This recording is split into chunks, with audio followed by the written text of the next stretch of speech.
Digital channel viewers அனைவருக்கும் வணக்கம்.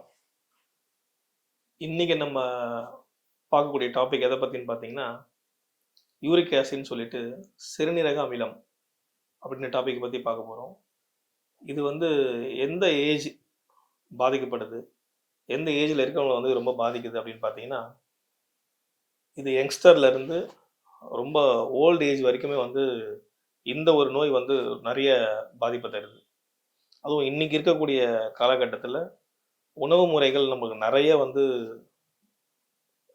ஒரு நல்ல உணவு முறைகளை தாண்டி சாப்பிட்றதுனால இந்த நோய் வந்து ரொம்ப அதிகமான பேரை வந்து பாதிக்குது. இப்போ இந்த யூரிக் ஆசிட், அதாவது சிறுநீரக அமிலம் என்றது என்ன இது, இது எதனால வந்து பாதிப்பு உள்ளாகுது, இதை நம்ம எப்படி ஒரு மருந்து மாத்திரையாக வந்து லைஃப் டைம் எடுத்துக்காம இதை வந்து நம்ம வீட்லேயே வந்து சாதாரணமான ஒரு விஷயத்தை சாப்பிட்டு இதை வந்து எப்படி குறைக்கலாம் அப்படின்றத வந்து நம்ம பார்க்க போகிறோம். இந்த யூரிக் ஆசிட் அப்படின்னு சொல்லக்கூடியது வந்து பார்த்திங்கன்னா, இதுவுமே கிட்டத்தட்ட வந்து பார்த்திங்கன்னா ஒரு டயபெட்டிக் மாதிரி லைஃப் டைம் மருந்தாக வந்து மாறிக்கிட்டு வருது. வாழ்நாள் முழுக்க வந்து இதுக்காக மருந்துகள் சாப்பிடணும். ஒரு மருந்தை வந்து நீங்கள் சாப்பிட்றீங்க அப்படின்னா விட்ட உடனே திரும்ப இந்த யூரிக் ஆசிட் அதிகமாகிடுது. அப்போது இந்த யூரிக் ஆசிடை வந்து எப்படி வந்து பர்மனெண்ட்டாக குறைக்கிறது, திரும்ப நம்ம வராமல் குறைக்கணும், இந்த மருந்து மாத்திரைலேருந்து நான் எப்படி வெளியே வர்றது அப்படின்னு பார்க்கணும். இந்த யூரிக் ஆசிட் வந்து பார்த்திங்கன்னா எல்லாருக்குமே வந்து பார்த்திங்கன்னா ஒரு ஆரம்ப காலகட்ட நிலைகளில் யாருக்குமே வந்து இதை பற்றின ஒரு அவேர்னஸும் இது தனக்கு இருக்கா அப்படின்றது கூட தெரியாமல் வேறு ஏதாவது ஒரு டெஸ்ட் எடுக்கும் பொழுது அப்போ வந்து இதை கவனித்து பார்க்கும்போது பார்த்திங்கன்னா இந்த யூரிக் ஆசிட் இருக்குது அப்படின்றத வந்து அப்போ தான் தெரியவே வருது. நிறைய பேர் வந்து முதுகு வலி, உதாரணமாக சொல்ல போனோம் அப்படின்னா நிறைய பேருக்கு வந்து முதுகு வலி, அடிமுதுகு வலி வந்து வந்துடும். அது வந்து இவங்க என்ன நினச்சிட்டு இருப்பாங்கன்னா, நான் நிறைய வேலை செய்கிறேன், இல்லை வந்து வெயிட் லிஃப்ட் பண்ணதுனால எனக்கு வந்து முதுகு வலி வந்ததுன்னு நினச்சிட்டு இருப்பாங்க. பட் நிறைய பேர் முதுகு வலி வரவங்களுக்கு இந்த யூரிக் ஆசிட் பிரச்சனை வந்து நிறைய அதிகமாக இருக்குது. இது ஒரு மிக முக்கியமான காரணமாக இருக்குது. இன்றைக்கி சமீப காலமாக கொஞ்ச நாளாக நம்ம வந்து நிறைய சேனல்லேருந்து எல்லாத்துலேயும் பார்த்துக்கிட்டே வரோம். என்ன அப்படின்னா, இந்த ப்ரோட்டீன் டயட்டுன்றது வந்து ரொம்ப ஃபேமஸாக போயிட்டு இருக்கக்கூடிய ஒரு விஷயமா பார்க்குறோம். கொஞ்ச நாளுக்கு முன்னாடி வந்து பார்த்திங்கன்னா, எப்படி வந்து நீங்கள் வந்து டயபெட்டிக் வந்துருச்சுன்னா வந்து ஒரு சப்பாத்தி சாப்பிடுங்க, அப்புறம் வந்து நைட்டு தூக்கம் வரலையா பால் குடிங்க அப்படின்னு சொன்ன காலகட்டங்களில் இப்போ வந்து பார்த்திங்கன்னா அதை அப்படியே மாற்றி நீங்கள் வந்து பால் சாப்பிடாதீங்க அப்படின்ற மாதிரி வந்து நிறைய இயற்கை மருத்துவத்தை சார்ந்து இருக்கிறவங்க சொல்கிறாங்க. அதே மாதிரி இந்த யூரிக் ஆசிடுக்கும் இப்போ சமீப காலமாக நிறைய பேருக்கு இந்த புரோட்டீன் டயட் வந்து என்ன மாதிரியான பாதிப்பை தரும்னு தெரியாமல் எல்லாருமே வந்து புரோட்டீன் டயட்டுக்குள்ளே வந்து வந்துட்டுருக்கோம். குறிப்பாக வந்து இந்த ஜிம் போகிறவங்க, ஜிம் போயிட்டு இந்த ஒர்க் அவுட் பண்ணுறவங்க எல்லாருமே வந்து பார்த்திங்கன்னா இந்த யூரிக் ஆசிட் வந்து அதிகமாக வந்து தாக்கக்கூடிய நிலைமையை பார்க்குறோம். அது இல்லாமல் யார் யாருக்கெல்லாம் வந்து வெயிட் வந்து ரொம்ப அதிகமாக ஆகுது, அதாவது ஒபிசிட்டி அப்படின்னு சொல்லக்கூடிய ஆட்களுக்குமே வந்து இந்த யூரிக் ஆசிட் வந்து அதிகமாக தாக்குது. ஸோ அப்போ ஒரு யூரிக் ஆசிட் இருக்குன்னா நான் எப்படி கண்டுபிடிக்கலாம் அப்படின்னா, ஒன்று உங்களுக்கு அடிமுதுகு வலிக்க ஆரம்பிக்கணும், இல்லை அப்படின்னா உங்களுடைய கால், அந்த ஆங்கிள்னு சொல்லக்கூடிய ஒரு இடத்துல வந்து வலி அதிகமாக வரும். இந்த யூரிக் ஆசிட் வந்து அதாவது சிறு மூட்டுகள்னு சொல்லக்கூடிய சின்ன சின்ன மூட்டுகளில் தான் வந்து வலி அதிகமாக தரும். நீங்கள் நினைக்கிற மாதிரி சாதாரணமாக ஒரு மூட்டு வலி வரா மாதிரி வலியெல்லாம் இது கிடையாது.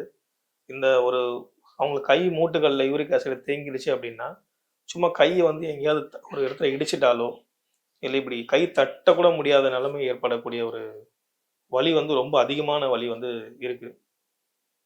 அப்போது இந்த யூரிக் ஆசிட் வந்து எதனால் ஃபஸ்ட்டு உடம்புல வந்து அதிக அளவில் உற்பத்தி ஆகுதுன்றதை நம்ம தெரிஞ்சுக்கணும்.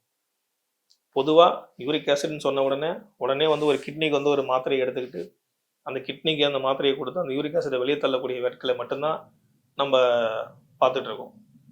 உண்மையிலே வந்து பார்த்திங்கன்னா யூரிக் ஆசிடை வந்து ப்ரொடியூஸ் பண்ணுறது, அதாவது உற்பத்தி அதிகமாக செய்கிறது யாருன்னு பார்த்தீங்கன்னா உங்களுடைய கல்லீரல்னு சொல்லக்கூடிய லிவர். ஸோ இப்போ இந்த லிவர் வந்து அதிகமான யூரிக் ஆசிடை ப்ரொடியூஸ் பண்ணுறதுனால தான் உங்களுடைய சிறுநீரகம் வந்து அந்த அந்த யூரிக் ஆசிடை வெளியே தள்ள முடியாமல் சிரமத்துக்குள்ளாகுது. அது எப்படி சார் பண்ணுது அப்படின்னா, நீங்கள் வந்து உணவுகள் எடுத்துக்கிறீங்க, அதில் பியூரின் அதிகமாக இருக்கக்கூடிய உணவுகள் தான் இன்றைக்கி நிறைய இருக்குது. அப்போ அதை வந்து எடுத்தும் போது பார்த்திங்கன்னா அது பியூரினாக உள்ளே போயிட்டு அதை உங்களுடைய கல்லீரல் ப்ராசஸ் பண்ணி புரோட்டீனாக எடுத்துக்கிட்டு அதோட கழிவு தான் வந்து பார்த்திங்கன்னா யூரிக் ஆசிடாக லிவர் அதிகமாக ப்ரொடியூஸ் பண்ணி கொடுக்கும். அந்த யூரிக் ஆசிடை உங்களுடைய கிட்னி வந்து வெளியே தள்ளணும்.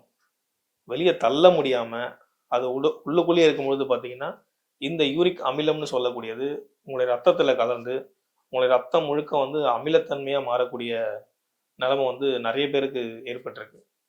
அது வந்து சிறு சிறு மூட்டுகளில் தங்கி அந்த மூட்டுகளில் வந்து ரொம்ப கடுமையான வலியை வந்து உற்பத்தி பண்ணக்கூடிய ஒரு வேலையாக பார்க்குறோம். அப்போது ஒருத்தர் வந்து யூரிக் ஆசிட் போய் செக் பண்ணுறாரு, அவருக்கு யூரிக் ஆசிட் இருக்குன்னு தெரிஞ்சிருச்சு அப்படின்னா இவங்க எந்த மாதிரியான உணவுகள் எடுத்துக்கலாம் அப்படின்னு பார்க்கணும். முதல்ல வந்து இவங்க எடுத்துக்கூடாத உணவுகள்லாம் நம்ம பார்ப்போம். இப்போ முக்கியமாக வந்து யூரிக் ஆசிட் இருக்குன்னு தெரிஞ்சிருச்சுன்னா இந்த ரெட் மீட் அப்படின்னு சொல்லுவாங்க. அதாவது ஆட்டுக்கறி, ஆடோட மாமிசம், அப்புறம் இந்த வந்து பீஃப்னு சொல்லக்கூடிய இந்த மாடோட மாமிசமெல்லாம் வந்து இந்த ரெட் மீட்னு சொல்லக்கூடிய எல்லா மீட்டையும் முதல்ல நீங்கள் ஸ்டாப் பண்ணணும். மீனில் வந்து பார்த்தீங்கன்னா பெரிய செதில் மீன் இருக்கக்கூடிய மீன்களை வந்து தவிர்க்க ஆரம்பிச்சிடணும். அதுக்கப்புறம் இந்த இனிப்பு பண்டங்கள்னு சொல்லக்கூடியது சர்க்கரையிலேருந்து வெல்லம் இது போன்ற உணவு முறைகளை வந்து டோட்டலாக கண்ட்ரோல் பண்ணி வெளியே வந்துட்டீங்க அப்படின்னா இமீடியட்டாக உங்களுடைய யூரிக் ஆசிடை வந்து உங்கள் கிட்னி வந்து ப்ராசஸ் பண்ணி வெளியே தள்ள ஆரம்பிச்சிடும். அது போக நீங்கள் என்ன மாதிரியான உணவுகளை சாப்பிட்லாம் அப்படின்னா நிறைய பேர் வந்து கீரை அந்த மாதிரிலாம் எடுத்துப்பாங்க. ஒரு சாம்பார் எடுத்துக்கிறாங்க, ஒரு காரக்குழம்பு அந்த மாதிரி வீட்டில் பண்ணக்கூடிய உணவு முறைகளில் வந்து பார்த்திங்கன்னா புளி சேர்ப்போம். அந்த புளிக்கா பதில் நீங்கள் ஒரு சாம்பாரோ ஒரு கீரையோ பண்ணுறீங்கன்னா அதில் வந்து லெமன் புழிஞ்சு சாப்பிட ஆரம்பிக்கணும். புளியை தவிர்த்துட்டு புளி சேர்க்குற இடத்துல லெமன் புழிஞ்சு நீங்கள் சாப்பிட ஆரம்பிச்சிங்கன்னா இந்த யூரிக் ஆசிடுக்கு வந்து ரொம்ப நல்ல தீர்வு உண்டு.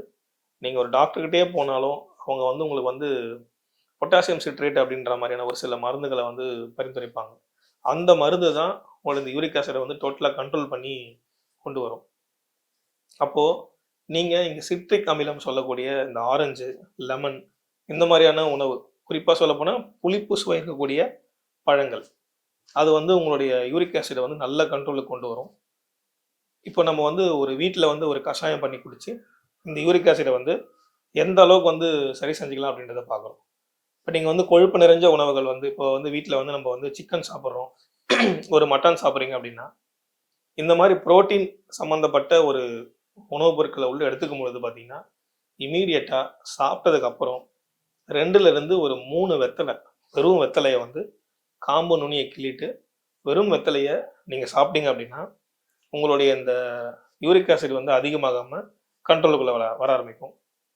அது மட்டும் இல்லாமல் இப்போ நான் சொல்லக்கூடிய இந்த 4 பொருள், இந்த 4 பொருளை எடுத்து நீங்கள் கஷாயம் வச்சு காலை மாலைன்னு 2 வேளையும் தொடர்ந்து நீங்கள் குடிச்சிட்டு வரும்பொழுது 1 மாத காலகட்டத்திலேயே வந்து உங்கள் யூரிக் ஆசிட் வந்து டோட்டலாக உங்கள் கண்ட்ரோலுக்கு வரதை நீங்கள் பார்ப்பீங்க. இது எப்படி செய்யலாம்னு நான் சொல்கிறேன். அதுக்கு தேவையான 4 பொருள் எடுத்துக்கோங்க. இது வந்து அது கரெக்டான சீசன் டைமும் கூட. அதாவது பசு மஞ்சள்னு சொல்லுவோம்.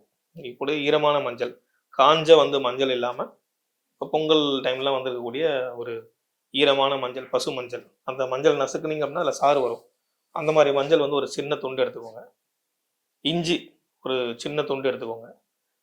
லவங்கப்பட்டைன்னு சொல்லக்கூடிய ஒரு விஷயத்த வந்து கொஞ்சம் ஒரு சின்ன துண்டு ஒரு இன்ச்சு சைஸ்க்கு எடுத்துக்கோங்க. அது கூட குறுமிளகுன்னு சொல்லுவோம். நம்ம சமையலுக்கு யூஸ் பண்ணக்கூடிய மிளகு.